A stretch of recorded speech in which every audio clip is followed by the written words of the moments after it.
There are generally two kinds of good Christmas rom-coms. There are those with really fascinating, intricate narratives that really hook you in. And there are those where not a lot happens, but it's very festive and very pleasant.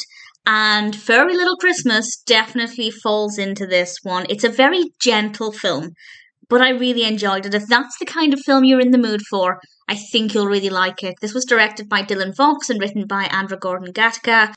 It was released in 2021 and this stars Kristi Murdock as Scarlet and Jonathan Stoddard as Josh. We also have Pono Say as Milo. And Scarlet is visiting her father in Vermont for Christmas, and she's a vet, which is quite relevant because there are some animals in it that she tends to. When I saw the title of A Furry Little Christmas, I kind of thought it would be a film about a dog. There are plenty of Christmas films that are Christmas rom-coms where things are coming together because of a dog and the dog features quite heavily. I'll be honest, that's not so much the case here. There are animals in it, there is a dog in it, a small amount, but if you're going into this wanting a dog-based Christmas film, you might be a little bit disappointed. Thankfully, that's not specifically why I watched it, so I didn't mind too much. And we do get some of the dog. And she meets a local doctor, Josh, and they hit it off. But the problem is that Scarlet has a life back in New York with her young son, Milo. Milo is absolutely adorable. And she's only here for the holidays, and she doesn't want to start a relationship knowing that they're going to be many, many miles apart. And needless to say, that's a classic story for a lot of rom-coms where usually the female protagonist goes home for the holidays, and actually Scarlet said at one point, and I really appreciated this because a lot of rom-coms don't acknowledge this, she said something to the effect of, and I'm paraphrasing, "I can't give up my life based on a feeling."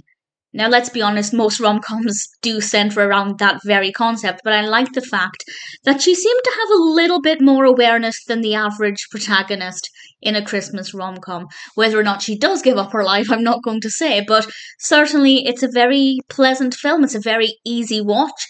No character, well, I was going to say no character overreacted. Scarlet did at one point, but it was short-lived.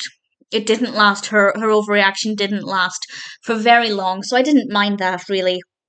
Josh is really likeable, Milo is really likeable, and we also have Michael Swan as Scarlet's father.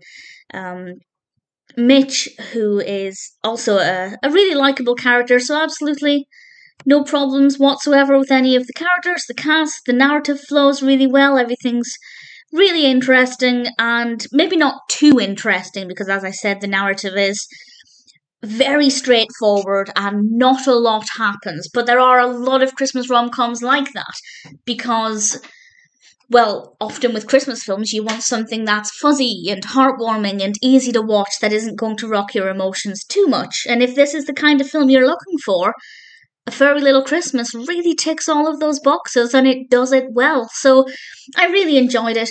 Might not be the best if you're looking for a film that has a dog in it a lot, but there is a dog in it nevertheless. A rather beautiful, beautiful little dog. And we have some other animals as well. So the vet aspect was quite relevant at times, and ultimately I can't fault it. A Furry Little Christmas was a really enjoyable watch. I'm glad I saw it, and I'm certainly happy to recommend it.